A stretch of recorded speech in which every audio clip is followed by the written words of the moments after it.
ئەمڕۆ لە ڕۆژی 4/6/2025 لە بەردەم کورسوخانەی عێراق هەستاین بە خۆپیشاندانێک دژی نەناردنی موچە لەلایەن تەیف سامیەوە کە بۆتە هۆی برسیکردنی فەرمانبەرانی هەرێمی کوردستان. ئێمەش لە دوورەوە دژی ئەم سیاسەتە سەوت و نابەجێی تەیف سامیەوە دەوەستینەوە.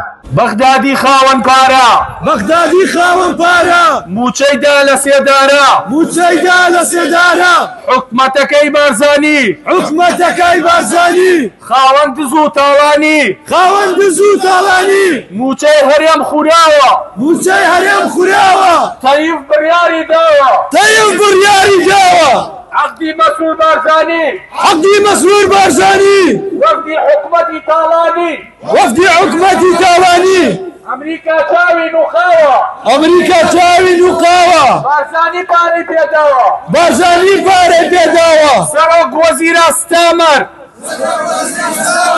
لە کۆشکەکەت وەرە دەر، لە کۆشکەکەت وەرە دەر، حاڵی هەرێم بڕوانە، حاڵی هەرێم بڕوانە، موچەخۆر ماڵی وێرانە، موچەخۆر ماڵی وێرانە. ئەمڕۆ ئێمە وەکو ئەندامان و ڕێکخراو وەکو ئەندامان و چالاکوانە ڕێکخراوی داکۆک لێرە کۆبوونەتەوە لە شاری مادسەر لە بەردەم کۆسوخانەی عێراق بۆ ئیدانەکردنی حکومەتی عێراق و هەرێمی کوردستان کە بوونەتە هۆی بڕێنی قوتی موچەخۆران و فەرمانبەرانی هەرێمی کوردستان و عێراق. ئێمە ئیدانەی ئەو موچە بڕینە ئەکەین کە لەلایەن سەرۆک وەزیرانی دارایی حکومەتی عێراقەوانێ بڕیوەتی.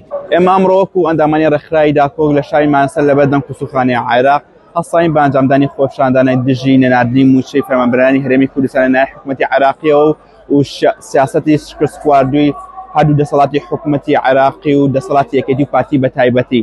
و ئێمە لێرەوە ئەمێ ڕای بگەینین کە بەڕاستی دەسەڵاتداری بە کەسانی نەخوێندەوار ناکرێت و بەهۆی نەزانی نەخوێندەواری خۆیان و میلەتان تووشی کۆمەڵی قەیرانی دارایی و ئابووری کردووە. ئەماش سەرکۆبوونەوە بە مۆنجی ئەنجامدانی خۆپیشاندانێک ناڕەزای دژی ئەوەی کە حکومەتی عێراق بەی شێوەیەک ئامادە نییە موچەی خەڵکی کوردستان بدات و گەندامانی ڕێکخراوی داکۆک بەشدار بووین لە خۆپیشاندانێک لە شاری مانچستەر دژی پێنەدانی موچە لەلایەن حکومەتی عێراقەوە کە یەکێکە لە سەرەکیترین مافەکانی خەڵکی کوردستان بەداخەوە ئەم حکومەتە گەندەڵ و بوونەوە لە شاری مانچستەر لە 4/6 دژی حکومەتی هەرێمی کوردستان کە هیچ موچە و هیچ ماف یاسای قانونێکی ئەو حکومەتەوە وڵاتە نادات. ئەمڕۆ لە 4/6/2025 کردبوونەیەکمان ساز کرد لە شاری ماستەر دژی دەسەڵاتی یەکێتی و پارتی و حکومەتی عێراق دژ بە بڕێنی موچەی فەرمانبەرانی هەرێمی کوردستان. بەڕاستی کارێکی قێزەونە، کارێکی ئەو پەڕی نائینسانی و نامرۆڤیە دەیکەن بەرامبەر بە خەڵکو و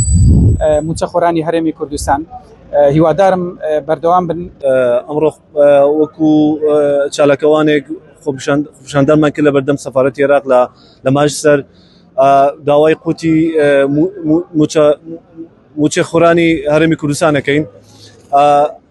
وڵاتێک کە بە دەستوری حیزب و میلیشیا و مەزهەب و خێڵەکی بەڕێوە بچێت هیچ شتێک نییە بێجگە لە بێیاسایی و بێداهاتی و بێموچەیی و دز و گەندەڵ و مافیا.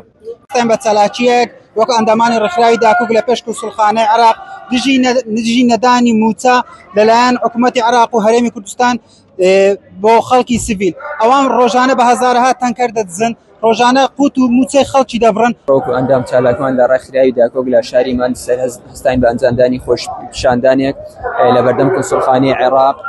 ئێمە دژی ئەوەین کە حکوومەتی عێراقی کە موچەی فەرمانبەرانی هەرێمی کوردستان نادا و ئەمە یەکەم پێشێلکاریان نییە کە دژ بە کورد دەیکەن و پێشێلکاری زۆریان کردووە کە دژ بە کورد. دوایین کاریان ئەوەیە کەوا لە کەرکوک شاری کەرکوک لە 150 خاکی شاری هەرێمی کوردستانیان داگیر بوو کە هێنانی حەشدی شەعبی تیرۆریست بوو. بۆیە ئێمە ئیدانەی و کاریان نەکەین و داوا لە وڵاتانی جیهانەکەین بێنە جواب و گەلی کورد ڕزگارکەن لە نەهامەتی. ئەمڕۆ دوو پام هەیە، یەکەمیان بۆ مەسعود بارزانی، دووەمش بۆ تەیف سامی. داوا لە مەسعود بارزانی دەکەم ئەگەر ئەوەندە باسی کەرامەت دەکەی دراوەی کەرامەت دروست کە ئەگەر ماڵونداڵمان برسی بوون بێم 1000 دراوی کەرامەتت بدەمێ بۆ ئەوەی هەژنانم بدەیتێ.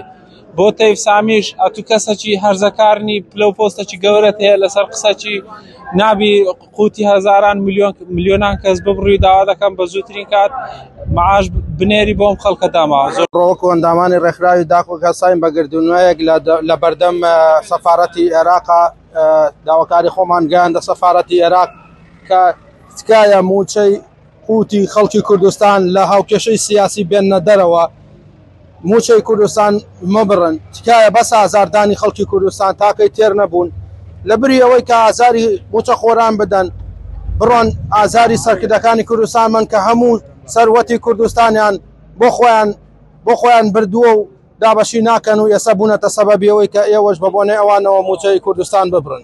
دام و چالاکوانان لە ڕێکخراوی داکۆک ئەمڕۆ هەستان بە پاڵپشتیکردن و پشتگیریکردنی موچەخۆرانی هەرێمی کوردستان کە لەلایەن جوت بنەماڵەی بارزانی و تاڵەبانی بە هاوکاری حکوومەتی هەرێمی کوردستان کە قوتی خەڵکیان دەست بەسەر داگرتووە و نەناردنی موچە لەلایەن حکوومەتی عێراق و مەسرور و پاڤێڵی گەندەڵ و دزەوە دەستی بەسەر داگیراوە بۆی ئێمە لێرەکانە کۆبوونەتەوە بۆ پاڵپشتیکردن و پشتگیریکردنی موچەخۆرانی هەرێمی کوردستان.